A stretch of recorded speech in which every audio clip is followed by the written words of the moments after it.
Hello, good morning बच्चों, कैसे हो। फिर से इस फ्यूचर जोन क्लास के प्लेटफॉर्म पे मैं AK सिंह आप सबों का स्वागत करता हूँ। 11th के फिजिक्स जैसा कि आपको पता है कि कंटिन्यूसली आगे रन कर रहा है। अभी 2 क्लास निकला है। तीसरे क्लास में हम लोग डायमेंशन के कुछ प्रॉपर्टी देखेंगे।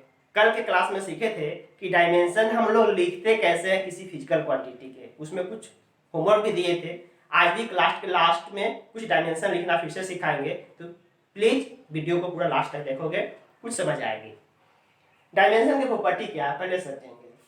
डायमेंशन एक्चुअली क्या है, किसी फिजिकल क्वांटिटी का अगर हम रिप्रेजेंटेशन कर रहे हैं किसी दूसरे फिजिकल क्वांटिटी के टर्म में, देन उसके पावर को क्या बोलते हैं, डायमेंशन, या फिर उस पूरे टर्म को क्या बोलते हैं, डायमेंशनल फॉर्मूला। तो कोई भी फिजिकल क्वांटिटी, जैसे मान लो कि अगर वो ट्रिगोमेट्रिक फंक्शन हो या फिर अलजेब्रिक फंक्शन ना हो करके वो लॉगरिथमिक फंक्शन हो, एक्सपोनेंशियल फंक्शन हो, या दो फिजिकल क्वांटिटी का रेशियो हो, तो ये सब चीज डायमेंशन लेस होते हैं। तो कुछ इसके प्रॉपर्टी है, पहले आप देखो। All trigonometric ratio, trigonometric ratio मतलब वो sine theta, cos theta, tan theta और जो भी तुम जानते हो 6 रेशियो होते हैं। सारे के सारे क्या होते हैं, डायमेंशन लेस नंबर होते हैं। और trigonometric ratios are dimensionless. और logarithmic and exponential function are dimensionless. ये लॉगरिथमिक फंक्शन क्या होते हैं, एक्सपोनेंशियल फंक्शन क्या होते हैं, पढ़ोगे इसी फिजिक्स क्लास में। जब बेसिक मैथमेटिक्स पढ़ाएंगे फिजिक्स में, वहां पे logarithmic function and exponential function mathematics के 2 टर्म है। जैसे अलजेब्रिक फंक्शन ट्रिगोमेट्रिक फंक्शन होते हैं, वैसे ही लॉगरिथमिक एंड एक्सपोनेंशियल फंक्शन भी होते हैं। लॉगरिथमिक फंक्शन को जैसे लिखते हो y बराबर log x वाला फंक्शन, और y is equal to e to the power x, इसी को बोलते हैं एक्सपोनेंशियल फंक्शन, और इसको बोलते हैं लॉगरिथमिक फंक्शन। तो जितने भी लॉगरिथमिक फंक्शन होते हैं, एक्सपोनेंशियल फंक्शन होते हैं, वो सारे के सारे डायमेंशन लेस क्वांटिटी होते हैं। Next,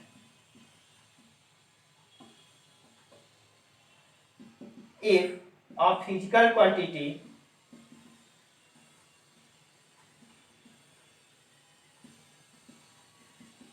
is defined as the ratio of two same physical quantity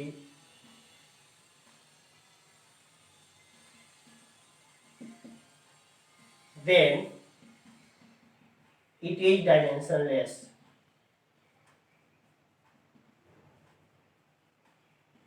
क्या मतलब, इस सेंटेंस को समझेंगे। If a physical quantity is defined as the ratio of two same physical quantity, यहां ध्यान है, सेम फिजिकल क्वांटिटी के रेशियो से अगर कोई फिजिकल क्वांटिटी डिफाइन हो रहा है तो वो नंबर डायमेंशन लेस होंगे। जैसे आप एग्जांपल में देख सकते हो, कल एक क्वेश्चन दिए थे स्ट्रेन का डायमेंशन निकालने के लिए। स्ट्रेन होता है चेंज इन लेंथ बाय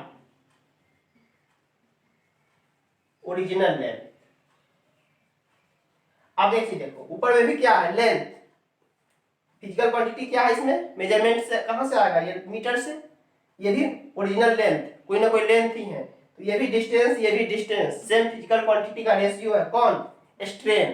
तो ये स्ट्रेन क्या हो जाएंगे, एक डायमेंशन लेस नंबर होगा। मींस अगर कोई तुमसे पूछे कि स्ट्रेन का डायमेंशन लिखो, स्ट्रेन का यूनिट लिखो, तो ना तो स्ट्रेन का डायमेंशन डिफाइंड है, ना ही स्ट्रेन का यूनिट डिफाइंड है। तो स्ट्रेन इज डायमेंशनलेस। एक और चीज देखो, रिलेटिव डेंसिटी। ऐसे गिने चुने ही रेशियो आते हैं, रिलेटिव डेंसिटी। ये रिलेटिव डेंसिटी क्या होता है? रिलेटिव डेंसिटी होता है कि वाटर के रेस्पेक्ट में किसी भी सबस्टांस का डेंसिटी कितना गुना कम या ज्यादा है। मींस ये भी दो सेम चीज का रेशियो डिफाइंड होता है, density of any substance by density of water. Density of any body या एनी सबस्टांस या object by density of water. Relative density क्या होता है? Density of any object by density of water. ऊपर में भी डेंसिटी है, नीचे में भी डेंसिटी है, डेंसिटी का यूनिट बाय डेंसिटी का unit unitless. Means relative density and strain ये दो ऐसे फिजिकल क्वांटिटी फिलहाल इस एग्जांपल से दिख रहे हैं जिसके कोई डायमेंशन नहीं होंगे। वही ये दिखाना चाहा है, if a physical quantity is defined as the ratio of two same physical quantity then it is dimensionless. Clear? Next,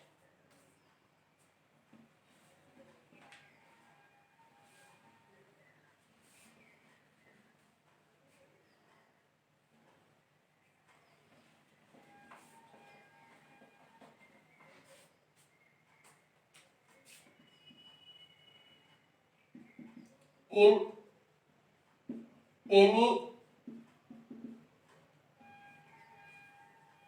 physical equation the dimension of या फिर dimensional formula of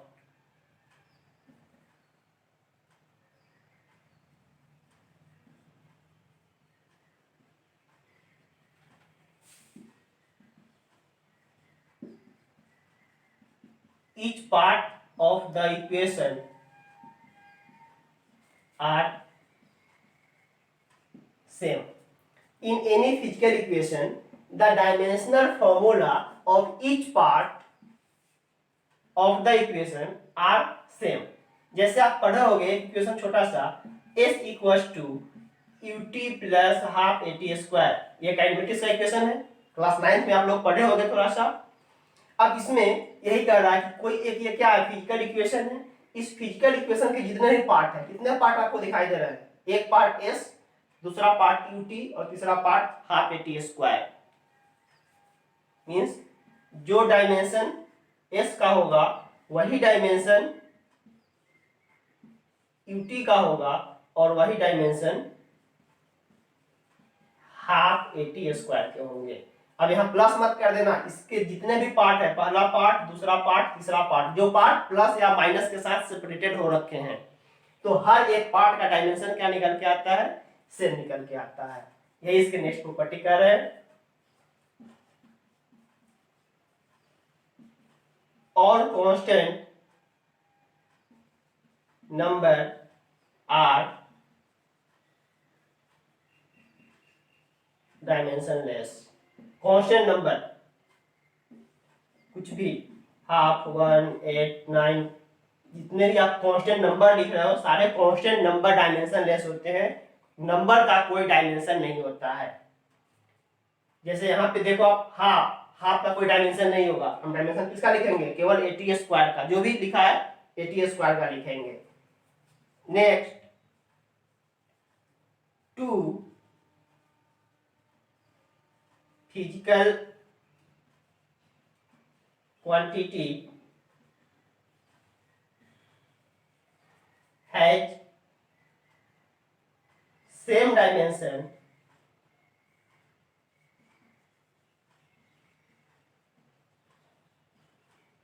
can added or subtracted।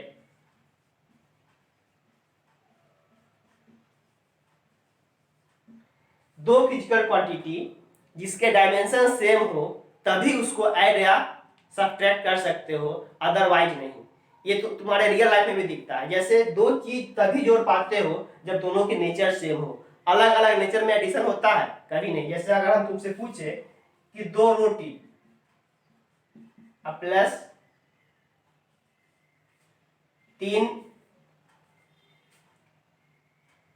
प्याज जोड़ो, इसको 2 रोटी plus 3 प्याज, क्या जोड़ पाओगे? क्या इसको लिख पाओगे 5 रोटी प्लस प्याज? बिल्कुल नहीं। तो 2 रोटी प्लस 3 रोटी अगर हम जोड़ने के लिए बोले आराम से जोड़ लोगे। तो जब भी दो फिजिकल क्वांटिटी अगर आपस में ऐड कर रहे हो तो तभी ऐड होंगे जब दोनों फिजिकल क्वांटिटी का डायमेंशन सेम हो, मतलब दोनों फिजिकल क्वांटिटी सेम ही नेचर के हो। क्लियर? अगर तुमसे कोई पूछे कि 2 बकरी प्लस 5 कुत्ता कितना होगा, क्या बोल दोगे साथ में कुत्ता बकरी? नहीं। बस वही चीज है कि जब भी हम डायमेंशन को चलते हैं जोड़ने, सॉरी फिजिकल क्वांटिटी को, तो तभी जुट पाता है जब हम उसको सेम फिजिकल क्वांटिटी से लेकर के आते हैं। तो यही कुछ प्रॉपर्टी है डायमेंशन के। लिखिए तो।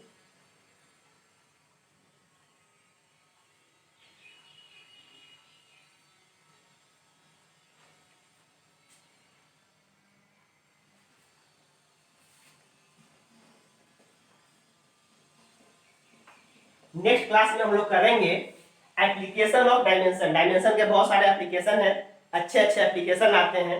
आज फिर से कुछ क्वेश्चंस करते हैं डायमेंशन निकालने वाला। कल के क्लास में कुछ क्वेश्चन दिए थे, पता नहीं आप लोग बनाए या बना कि नहीं बना। कुछ और एडवांस लेवल क्वेश्चन करते हैं, बड़ा बड़ा क्वेश्चन। कल एक हम क्वेश्चन दिए थे, find the dimension of given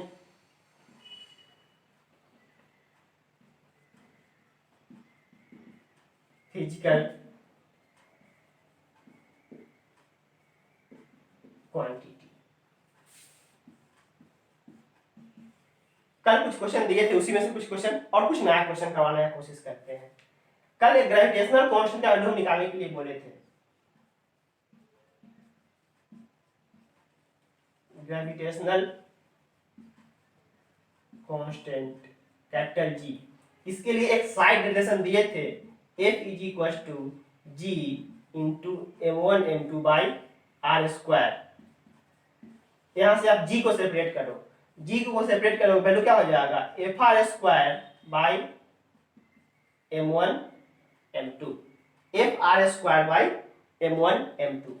अब लिखो G का डायमेंशन। डायमेंशन कैसे लिखते हैं? कैपिटल ब्रैकेट में बंद करके। F क्या है? फोर्स। फोर्स का बताओ डायमेंशनल फॉर्मूला क्या होता है, पीछे से देख करके। ml t inverse 2, ml t inverse 2। ऐसे भी अब देखो फोर्स क्या होता है, मास इनटू एक्सेलरेशन। मास के लिए m और एक्सेलरेशन मीटर पर सेकंड स्क्वायर, lt इनवर्स 2। तो ml t inverse 2 into r क्या होता है? डिस्टेंस। डिस्टेंस मतलब मेजरमेंट, लेंथ। लेंथ के लिए कैपिटल L, इसका स्क्वायर है, बाई नीचे में m1 इंटू m2, दो अलग अलग मास है, m1 m2 मास, kg मतलब कैपिटल M, डायमेंशन के रूप में कैपिटल M का स्क्वायर। एक जगह मर्ज कर दीजिए। ऊपर में क्या है ml into L square,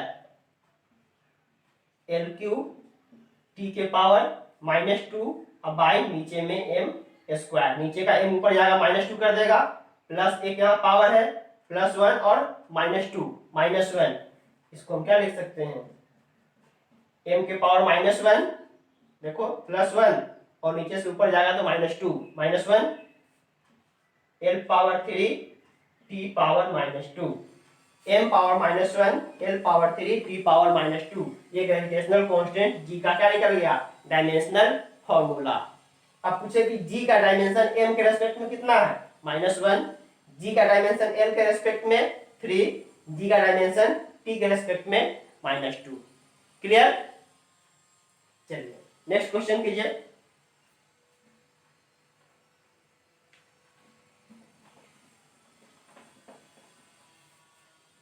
next question का हम दिए थे रेसिस्टेंस का। रेसिस्टेंस का यूनिट निकालने के लिए साइड रिलेशन दिए थे, V is equal to I into R. Ohm's law से आप ही जानते हो। R इज इक्वल टू क्या हो जाएगा? V by I. चलो V क्या होता है? Volt, potential. इस V को साइड से लिखने के लिए बताए थे कि V होता है जूल पर coulomb. Joule work done per unit charge potential भी फाइंड होता है, work done per unit charge joule पर कूलम। अब यहां से आई एम्पियर बेसिक से आ रहा है, कोई दिक्कत नहीं है, वोल्टेज के लिए आपके पास जूल पर कूलम है। चलो आर का डायमेंशन लिखो, आर का पहले यूनिट लिखो, डायमेंशन बाद में लिखोगे। वोल्ट के लिए क्या लिख सकते हैं, जूल पर कूलम बाई एम्पियर, करंट के लिए एम्पियर। जूल, जूल मतलब वर्क डन, एनर्जी, एनर्जी का यूनिट क्या होता है, force into displacement, newton into metre. Dimension न लिख करके अगर यूनिट के टर्म में बात करो तो एनर्जी का यूनिट क्या होता है, फोर्स न्यूटन मीटर, और इसी को क्या बोलते हैं, जूल। तो न्यूटन के लिए आप अगर लिखोगे मतलब ये फोर्स का डायमेंशन है एम एल टी इनवर्स 2 और इंटू मीटर एल, तो finally M into L square T inverse 2, ये क्या निकल गया, एनर्जी का dimension M L square T inverse 2। तो जूल के लिए हम पूरा डायमेंशन क्या लिख देंगे, M L square T inverse 2 into coulomb, coulomb मतलब आपके पास एक और डिफिनेशन होता है, चार्ज बराबर करंट इंटू टाइम, चार्ज बराबर current into time, ampere into second. तो कूलम के लिए क्या यूज करोगे, ये तो लिखे एनर्जी के लिए M L square T inverse 2 into coulomb के लिए एम्पियर सेकेंड, एम्पियर सेकेंड के लिए dimension capital T time by ampere, सही है। सॉरी जूल पर कूलम, ये डिवाइड में नंबर है, ये डिवाइड में है नीचे, ये भी नीचे आएगा, जूल पर कूलम पर एम्पियर, जूल के लिए दिस, एम्पियर पर कूलम के लिए एम्पियर सेकेंड 80। अब आप इसको सॉल्व कर दो, करो इधर सॉल्व। आर का डायमेंशन क्या होगा, M L square T inverse 2 by A square T, सब ऊपर करो आप, क्या हो जाएगा, M L square T minus 2 पहले से था, एक माइनस ऊपर जाएंगे टी माइनस 3 और ए का माइनस 2, ये क्या निकल गया, रेसिस्टेंस का डायमेंशन। लेकिन कोई पूछे कि रेसिस्टेंस का यूनिट लिखो, क्या जानते हो रेसिस्टेंस का यूनिट, ओम, जानते हो, 10th में पढ़े होंगे ओम होता है। तो इस तरीके से हम लोग क्या आराम से निकाल लेते हैं किसी भी फिजिकल क्वांटिटी का डायमेंशन। डायमेंशन निकालने के लिए स्टेप बाय स्टेप हर एक फिजिकल क्वांटिटी का डायमेंशन निकालना पड़ेगा, और डायमेंशन तब निकलेंगे जब उसको हम तोड़ते हुए लेके जाएंगे बेसिक फंडामेंटल के टर्म में। अदरवाइज यूनिट को तो हम बहुत तरीके से लिख देते हैं, फोर्स लिखना है तो फोर्स हम न्यूटन लिख देते हैं, केजी मीटर पर सेकेंड स्क्वायर लिख देते हैं। तो इस केजी मीटर पर सेकेंड स्क्वायर से तो हमने अपने को डायमेंशन दिख जाएगा, लेकिन क्या इस न्यूटन टर्म से डायमेंशन दिखेगा, नहीं। तो हमें डायमेंशन लिखने के लिए किसी भी फिजिकल क्वांटिटी को तोड़ते हुए बेसिक फंडामेंटल की तरफ लेके जाना पड़ता है, देन उसके डायमेंशन लिख पाते हो। तो ये रहा रेसिस्टेंस का डायमेंशन, लिखो।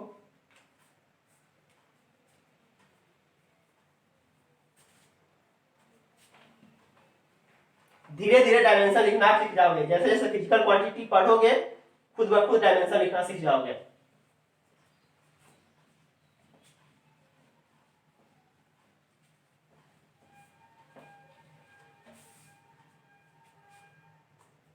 एक और डायमेंशन लिखो तो, इलेक्ट्रिक फील्ड इंटेंसिटी, थोड़ा लंबा लंबा डायमेंशन लिखवा रहा है। इलेक्ट्रिक फील्ड इंटेंसिटी क्या होता है, हम इलेक्ट्रिक फील्ड इंटेंसिटी को लिख दे रहे हैं। इलेक्ट्रिक फील्ड इंटेंसिटी होता है force by charge, force by charge electric field intensity होते हैं। चलिए लिखिए इंटेंसिटी का डायमेंशन। फोर्स क्या होता है डायमेंशन, याद करो पीछे से, एम एल टी इनवर्स 2। अब धीरे धीरे डायमेंशन याद हो जाना चाहिए। फोर्स के लिए ml t इनवर्स 2, चार्ज का एम्पियर इंटू सेकेंड। एक जगह मर्ज किए, क्या होगा, m l t के पावर -2 और यहाँ पर -1 -3 और a नीचे से ऊपर जाएगा प्लस कर देगा, सॉरी नीचे से ऊपर जाएगा माइनस हो जाएगा, ये निकल गया इलेक्ट्रिक फील्ड इंटेंसिटी का dimension ml t inverse 3 a -1। एक और कर लो, मान लो तुमसे कोई बोले पावर या टॉर्क, टॉर्क होता है फोर्स गुना distance, force into distance, force into distance से हम क्या निकालते हैं, टॉर्क निकालते हैं। अभी चूंकि ये सब चीज आप पढ़े नहीं हो तो डायमेंशन लिखने के लिए कहीं से ना कहीं से आपको ये चीज चाहिए, फोर्स इंटू डिस्टेंस क्या कहलाता है, टॉर्क कहलाता है। टॉर्क को हम लोग इस सिंबल टाउ से दिखाते हैं, तो टाउ का डायमेंशन क्या होगा, फोर्स का dimension m into L into T inverse 2 into distance मतलब लेंथ है l, m l into L square T के पावर -2। आप देख रहे हो टॉर्क का डायमेंशन वही आ रहा है जो कि एनर्जी के आ रहे हैं, तो कोई जरूरी नहीं है कि एक फिजिकल क्वांटिटी का डायमेंशन जो है वो किसी दूसरे का नहीं आ सकता है, सेम ही डायमेंशन ढेर सारे फिजिकल क्वांटिटी का आ सकता है। तो ये कंफ्यूज नहीं करोगे कि ये हम कैसे निकाल सकते हैं टॉर्क का डायमेंशन, जबकि ये ऑलरेडी एनर्जी का डायमेंशन है, वर्क का डायमेंशन है, तो इस तरीके से कंफ्यूज नहीं करोगे। तो डायमेंशन आप करोड़ों अरबों नंबर का लिख सकते हो, जितने फिजिकल क्वांटिटी है सबके डायमेंशन तुम लिख सकते हो, बट समय के साथ जैसे जैसे फिजिक्स आगे प्रोसीड करेगा, नया नया फिजिकल क्वांटिटी पढ़ोगे, उसके बारे में जानोगे, खुद ब खुद डायमेंशन लिखना सीखोगे। अभी हम डायमेंशन से रिलेटेड क्वेश्चन इतना ही पर स्टॉप करते हैं, छोटा सा टॉपिक और है अभी डील कर देते हैं।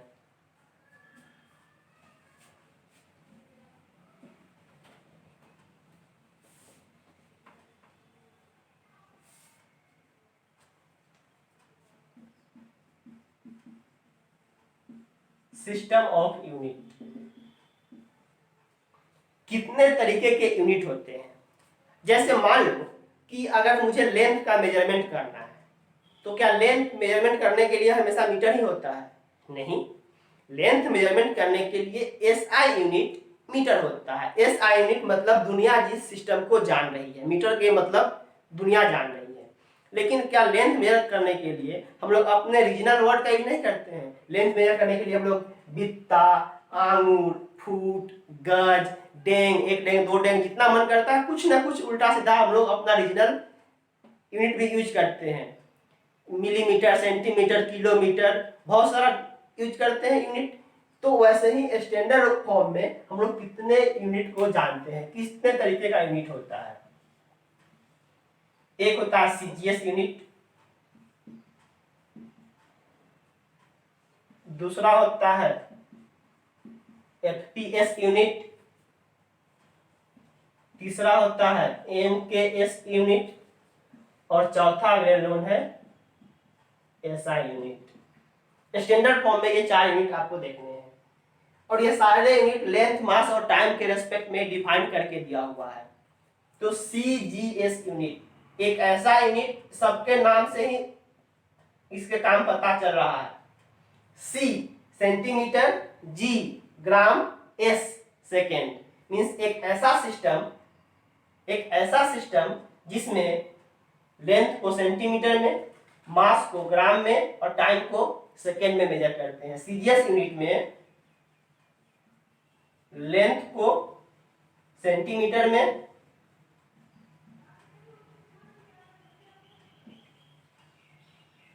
मास को ग्राम में और टाइम को सेकेंड में मेजर करते हैं। वैसे सिस्टम को क्या बोलते हैं, सीजीएस सिस्टम। दूसरा एफटीएस, जिसमें लेंथ के लिए फुट का यूज करते हैं, मास के लिए पाउंड यूज करते हैं और टाइम के लिए सेकेंड यूज करते हैं।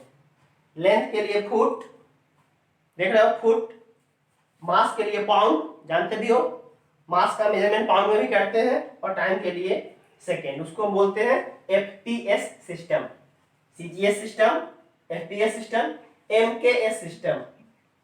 एमकेएस के लिए मास को किलोग्राम, सॉरी लेंथ को मीटर, एम, मास को किलोग्राम के, और टाइम को सेकेंड। लेंथ मीटर, मास किलोग्राम, टाइम सेकेंड। सब में देखो टाइम के लिए हम लोग सेकेंड यूज कर रहे हैं। और एक एसआई सिस्टम तो जान ही रहे हो, पहले क्लास में पढ़ रहे हो, लेंथ के लिए मीटर, मास के लिए केजी, टाइम के लिए सेकेंड, टेम्परेचर के लिए केल्विन, करंट के लिए एम्पियर, अमाउंट ऑफ सबस्टांस के लिए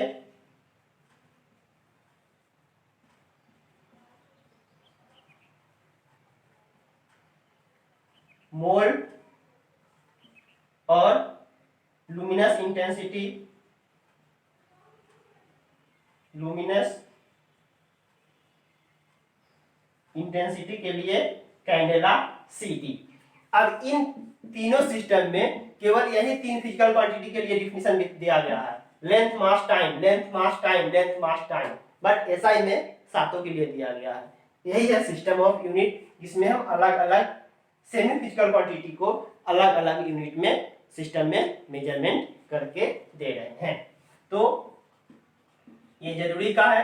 हम नेक्स्ट क्लास में प्रॉपर्टीज ऑफ एप्लीकेशन देखेंगे, डिटर्मिनेंट डायमेंशन का एप्लीकेशन कहाँ कहाँ करते हैं, एप्लीकेशन का यूज करते हुए भी हम लोग एक यूनिट से दूसरे यूनिट, सीजीएस से एसआई में, या एसआई से सीजीएस में, एक सिस्टम से दूसरे सिस्टम में हम लोग कन्वर्ट करेंगे। फिजिकल क्वांटिटी को कैसे यूनिट कन्वर्ट करते हैं, क्या होता है प्रिंसिपल ऑफ होमोजेनिटी, ये सब चीज हम लोग नेक्स्ट क्लास में करते हैं, एप्लीकेशन ऑफ डायमेंशन। तब तक के लिए बाय।